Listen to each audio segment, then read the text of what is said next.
I've spent the last decade traveling in the United States getting some of the creepiest, craziest, and scariest things on video. I do this because a lot of my subscribers aren't able to, and I'm more than happy to bring this experience into their living rooms. I've gone to some of the most remote places in the United States searching for wildlife and other mythical beasts like Sasquatch, Bigfoot, etc. Many times putting myself in harm's way, but it is what it is. One of the scariest, creepiest places I've ever been to is the Gate to Hell in Two Guns, Arizona. A place that if you did not know it was there, you'd probably drive right by it. I've been here before, videotaping all the sigils, the burnt offerings, etc., and I went back. And this time around, I literally found evidence on video of a blood sacrifice that somebody had performed here for whatever reason. And to see this, you're going to want to sit back, you're going to want to relax, and you're going to want to check this out.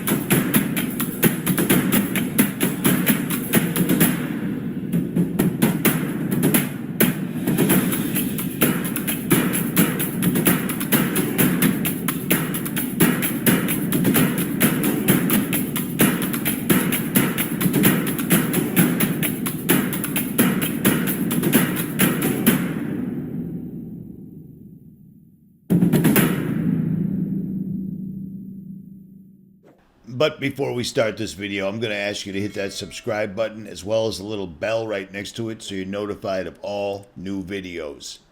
Here we go. So after doing some maintenance on my vehicle, I hit the road once again. And I found myself driving at nighttime, which I don't necessarily dig. I hit a rest stop, and when I woke up, I discovered that I was in Arizona. So I went out and checked out the desert a little bit, looking around for something interesting to take and get video of. I traveled for quite a while, and if you follow my channel, I go to a lot of really remote places where nobody else is around, and that's what I enjoy. But I found myself once again at the scariest place I've ever been before, and this happened quite by accident, because traveling at nighttime, I didn't know where I was until, like I said, I woke up. And it turns out I was right across the street at a rest stop from Two Guns, Arizona, once again. So it had been a long time since I'd been to this location, so I wanted to go back and take a look at it. This is one of the scariest locations ever, and it's located right next to Route 40 West and East. And you'd never notice it whatsoever. It looks like a large abandoned piece of desert, just like everything else out there. But unlike any other deserted piece of the Arizona landscape, this one holds a crazy true story. This place was the site of a horrific murder in the most unbelievable way you could imagine, where 42 people were asphyxiated and burned alive. Imagine. And on that property, there's several stories, and I'm going to tell you all of them. But today, to this very day, people go there and do rituals and occult rites, trying to conjure up evil spirits, hence the name, the Gateway to Hell. This place is scary, no two ways about it, and even getting into the cave, because yes, there's a cave that goes underneath this entire piece of property that spans a great deal of space, is where all this occurred, and that's right where I went. So you're going to want to buckle up for this one. If you've never been to Two Guns, Arizona, or you haven't seen my previous video on this that I did about 3 years ago, the first thing as soon as you pull off Route 40 that you're going to notice is an old defunct gas station that has turned into a literal Mount Rushmore for graffiti. Now I know a lot of people don't like graffiti, it does this, it does that, but you got to give it to these guys. Some of this graffiti is absolutely epic. I mean, it's art, it is what it is. The second thing you'll see is another structure that has a swimming pool that has once again been turned into a smaller version of Mount Rushmore of graffiti, but it's equally as amazing. And Then there's a structure next to the pool that gets a little bit more dark. Some of it's really cool looking and, again, very colorful, but you'll notice that every place there are satanic symbols, sigils, and epitaphs, if that's the correct word, that surround this place. And it gives you kind of a feeling of what's to come next, because when you look past this building, you'll see a bunch of old adobe structures that go on for a long time. But as creepy as some of the graffiti is on its face value, when you go in there at night with a UV light, you can see some even creepier stuff. And there was a lot of stuff in there that was pretty unsettling to look at nighttime, utterly alone. Because at nighttime, even with the highway close by, you're alone. No one knows you're there. No one can see you. You know what I mean? And I find it strange that people are now using stuff like this to paint messages that you'd never see if you didn't have a UV light, which I did have. If you've been in the desert a lot of times, you know that a UV light is very handy for finding spiders and scorpions at nighttime. Well, it also pulls up really satanic looking stuff in the middle of the night at places like Two Guns. Just an FYI.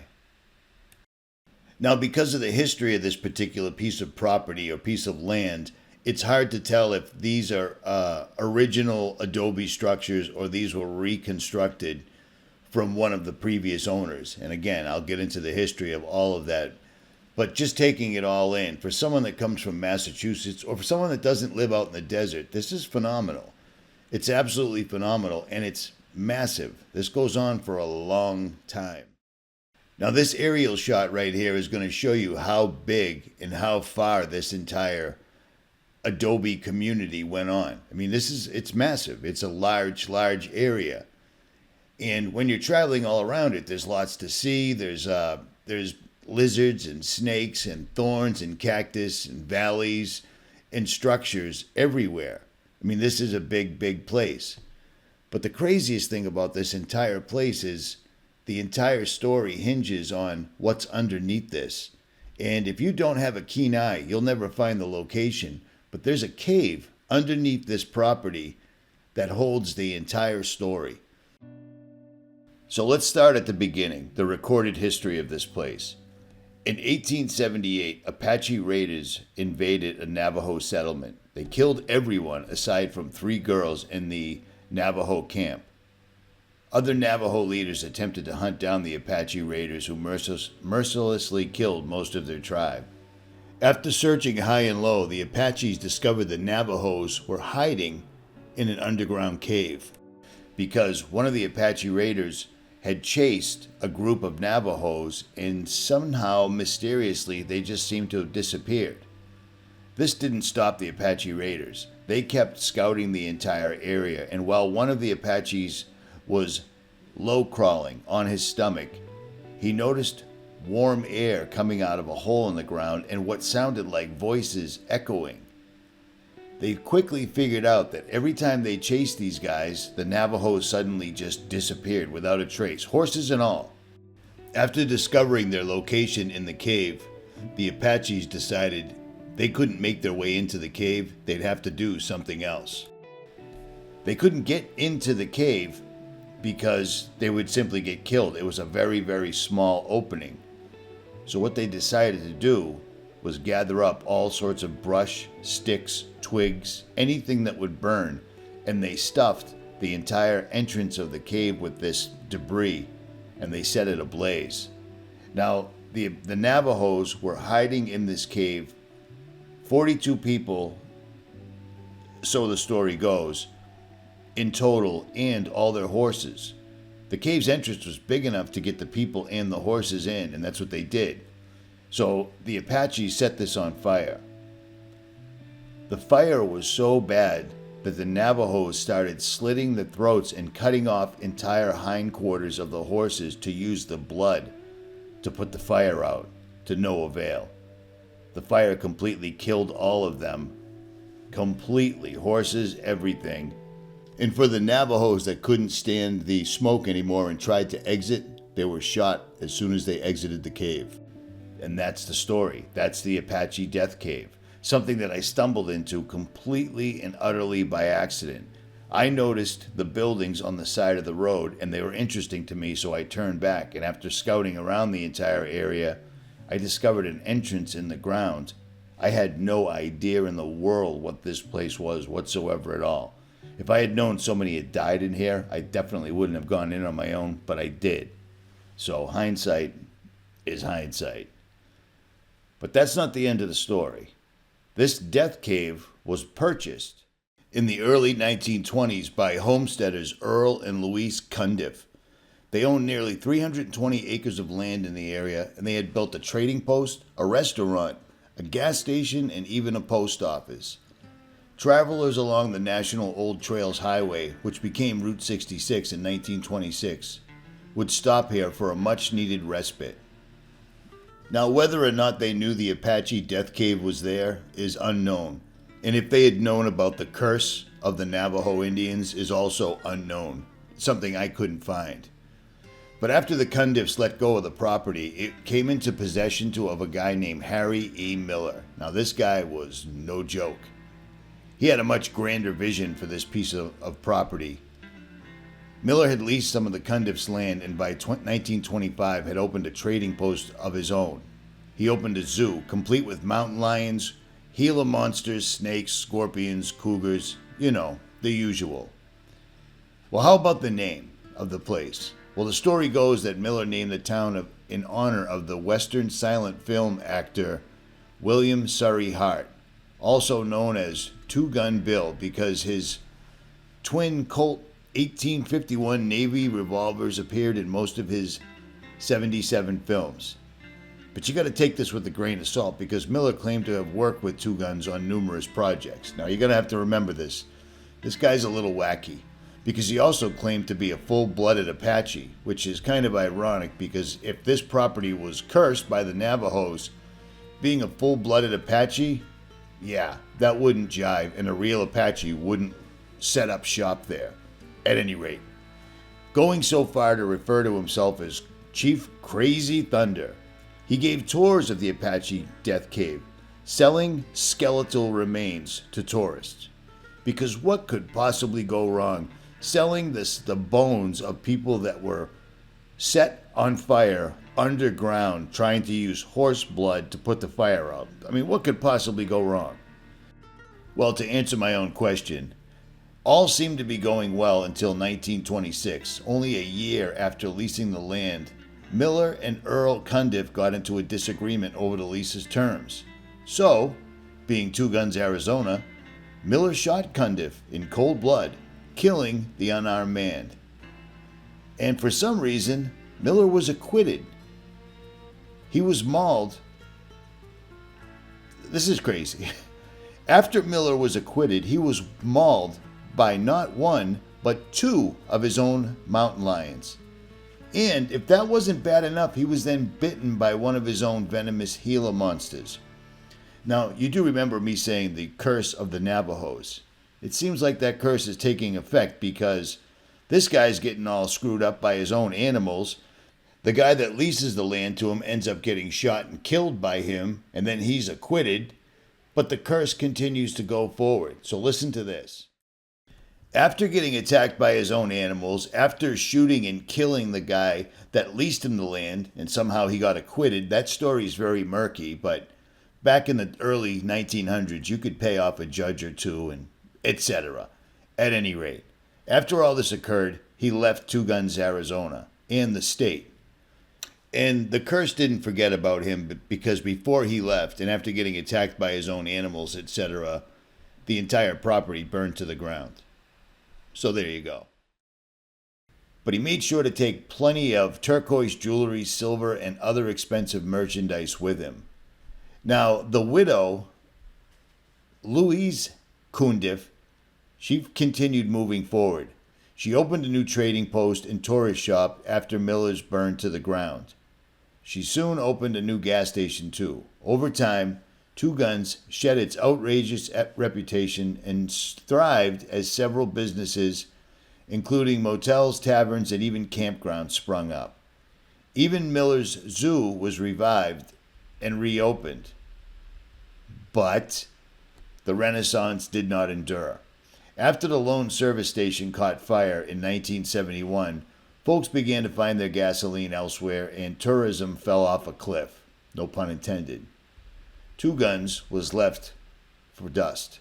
Just the way I found it, basically. So we covered the origins of the curse of the Death Cave. We covered the people that bought the property afterwards. We covered the guy that leased the property from the people that bought the property afterwards. Now I'm going to tell you about the history of Two Guns prior to all these shenanigans, because Two Guns apparently was worse than Tombstone and any other Western town put together. And here's why. So history remembers Two Guns, Arizona as being worse than Tombstone and pretty much any other gambling or mining town in the West. Billy the Kid and many other celebrated outlaws at one point hid out in Two Guns, Arizona. With the closest law enforcement being some 100 miles away, Two Guns earned a reputation of being meaner than Tombstone and Dodge City combined.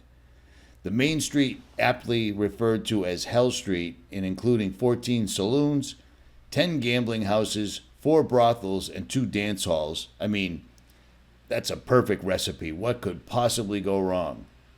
When the wild town finally got a peace officer, the first one pinned a badge on at 3 o'clock p.m. and was laid out for burial at 8 p.m. So within 5 hours, he was killed and put in the ground. 5 more foolish men also tried their hands at marshalling in this godforsaken town. None of them lasted more than a month in their position before they too were killed.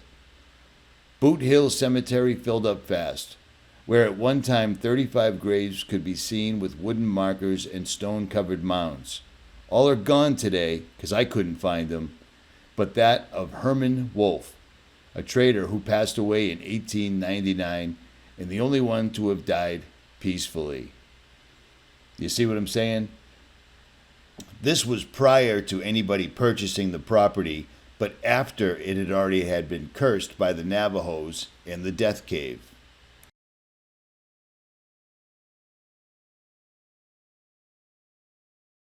So there you have it. That's all the past history, the curse, how it affected people, etc.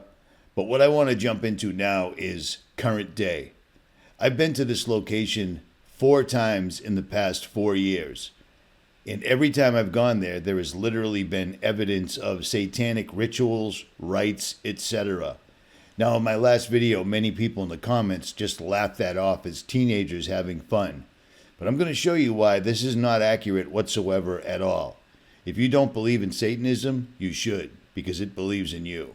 So here we go. This is the final part. Practicing Satanism at the Death Cave. What could possibly go wrong?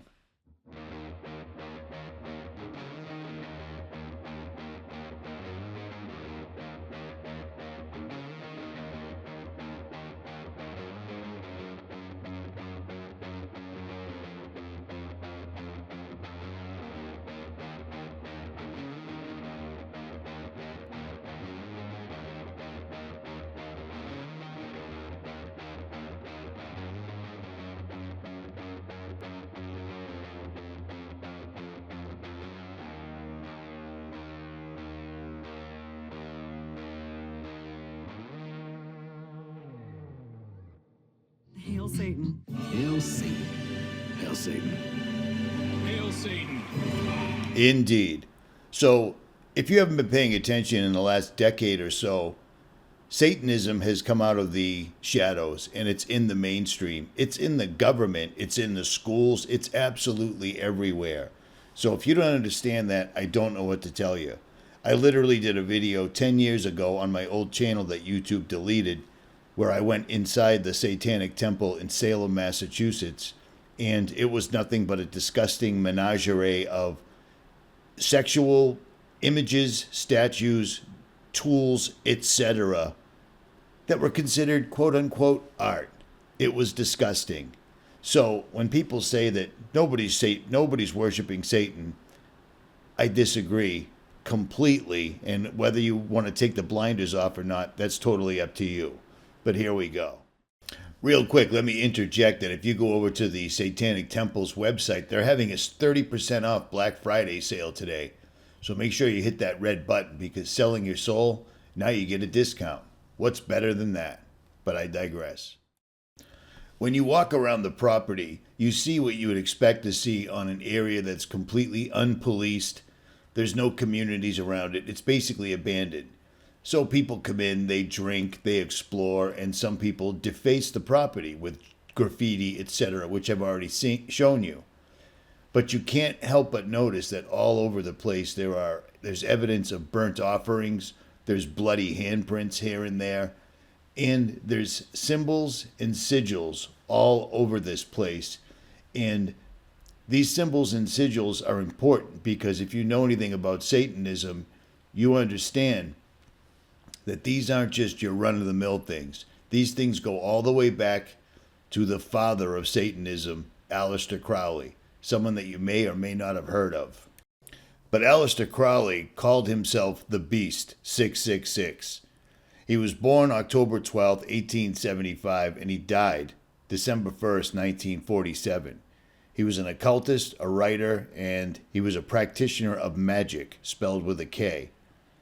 This guy had such a following that he ended up on the cover of the Sgt. Pepper's Lonely Hearts Club Band album cover. And Jimmy Page from Led Zeppelin actually bought one of his properties, only to come home one day to find it burnt to the ground. This guy was a sexual deviant. He literally had sex inside the Great Pyramid while consuming and covering himself in the human feces of himself and women that he was sleeping with. A completely depraved individual.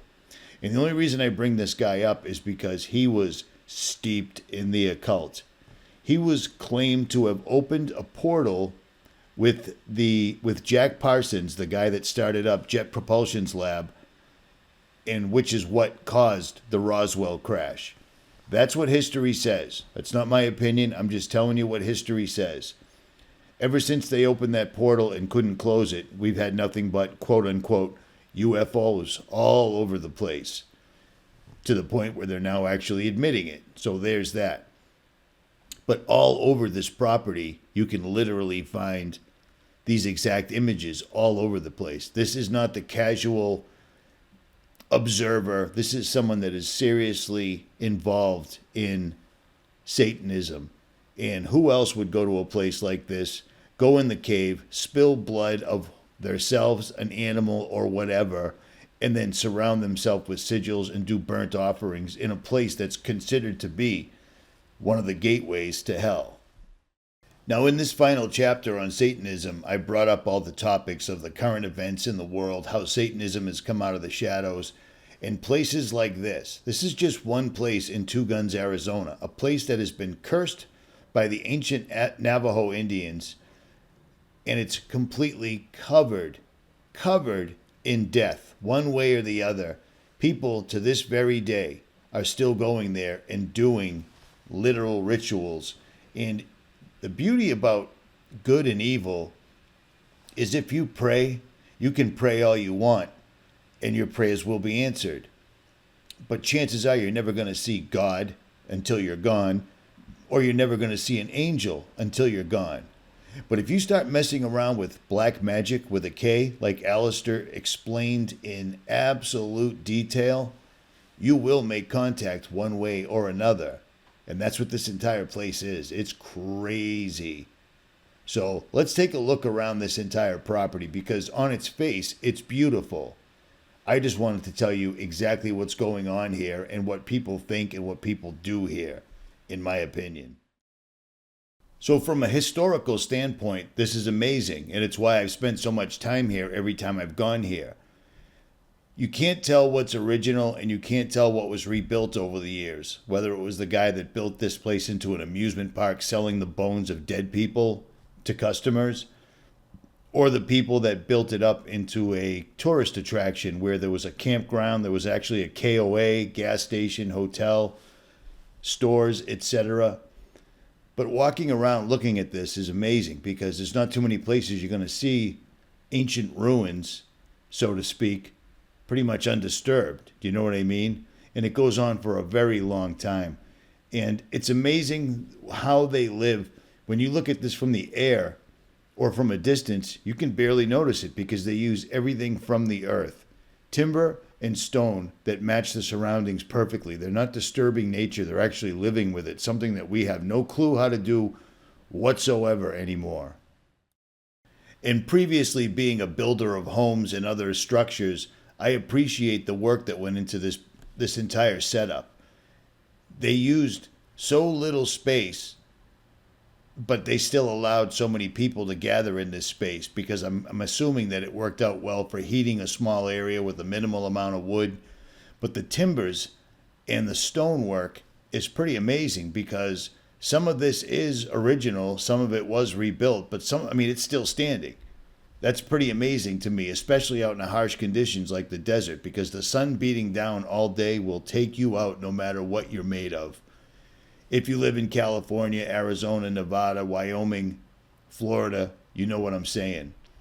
But when you start looking around, you notice that there's a hole with a broken ladder over it right below the main building that they do their rituals in. And you'll notice right here in the wood, I didn't notice this before, somebody had nailed or used brass inserts to put symbols right into the wooden sill. This is the main building with all the evil stuff inside it that's directly over the mouth of the death cave, literally. And speaking of the death cave, I guess it's time to go back down into the death cave. So follow me down because here we go.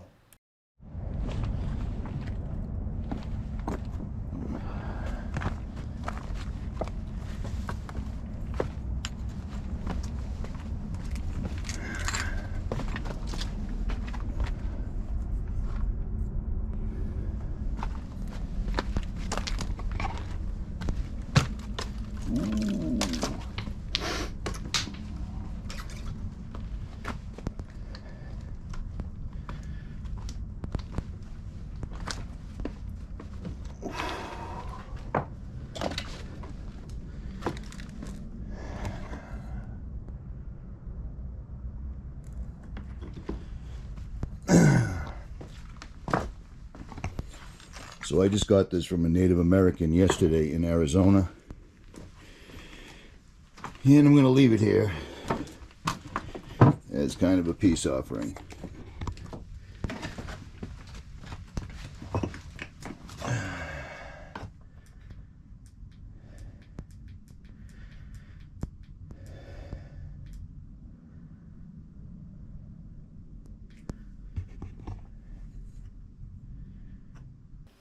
And you'll notice that somebody has put the only thing to fear is death itself, a little spin-off on Winston Churchill's The Only Thing We Have to Fear is Fear Itself. This is directly at the entrance of the cave, and the moment I walked in, I smashed my head on a huge rock, which kind of sucked.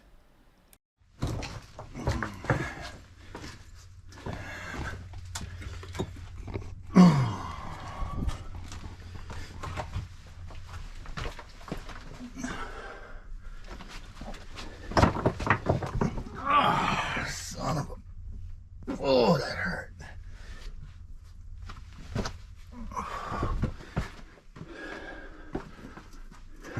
Come on, dude.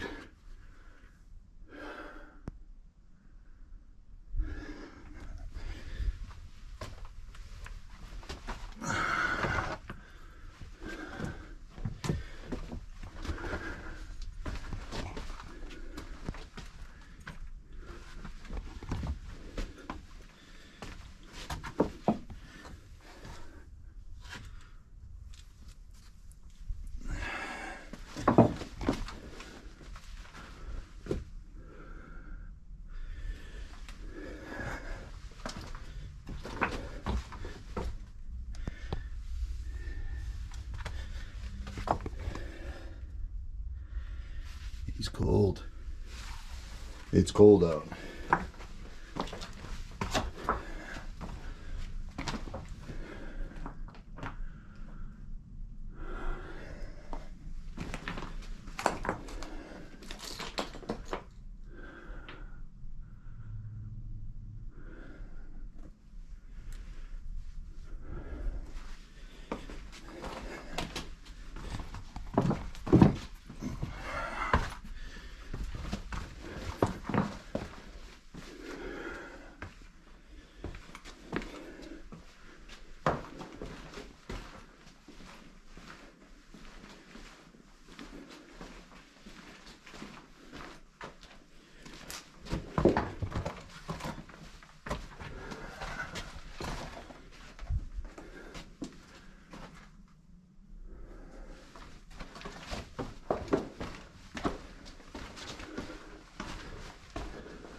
Yeah, that's blood.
Whew.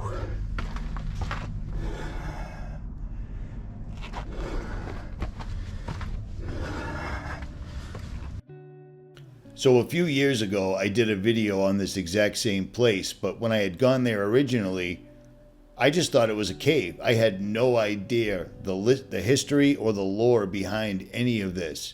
So I did a much more in-depth. I was down there for a lot longer. This time around, I was well aware of the history. I was well aware of the curse, and I was well aware of the fact that I was alone and nobody knew I was there. Plus, 2 months earlier, I had been there, and there was I don't want to call her a psychic, but she was a woman that could communicate with spirits. I didn't want to videotape her.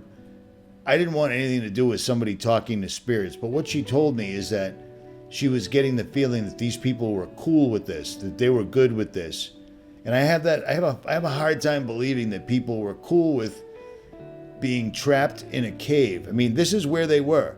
I mean, granted, over the years, over the last 100 or so years, it's caved in, it's crumbled, etc. But 42 people and their horses were in this building. In this cave. And it's not a very big cave. But they were in here, and then there's a passage at the very end. That's blood right there. That's fairly fresh blood that was dripping down from the air holes above. And that wasn't there prior. But this place is very active. Lots of people go here, and they try to summon various spirits, and you can tell that by the symbols, because these aren't symbols of teenagers having fun. These are people that have studied this. They understand what the symbols mean, and every one of the symbols here are demonic. You can, if you're silly enough to Google angelic and demonic sigils, and then you compare them to what's in this video, you'll see exactly what I'm talking about. When I left this place, I had a heavy pressure on me that was palpable. Not exaggerating, just telling you. I said a few prayers because I'm a Christian. I said a few prayers, and it kind of alleviated the situation. If you want to see the interior of this cave in more detail, I'll leave a link below to my other video that I did on this a few years back when I didn't know what it was. Plus, I'm going to leave links in the description box below for all the websites and all the write-ups that I sourced the information from this for. And I'm appreciative to all of them, including all the people that allowed me to use their cover songs, etc. All their YouTube channels will be linked below as well. But imagine being in this space, 42 people, you're hiding from people that are trying to kill you, and then they set the place on fire and there's no way out, and you're so desperate, you try to run out the cave's entrance and you get shot immediately, and the others simply started hacking up their horses trying to use the horse's blood to put out the fire. That's the curse of the Navajo Indians at Death Cave in Two Guns, Arizona, a place that's seen more death than most places will ever see. If you enjoyed this video, make sure you hit that like, share, and subscribe, and leave a comment below, and I will return the favor. I am out.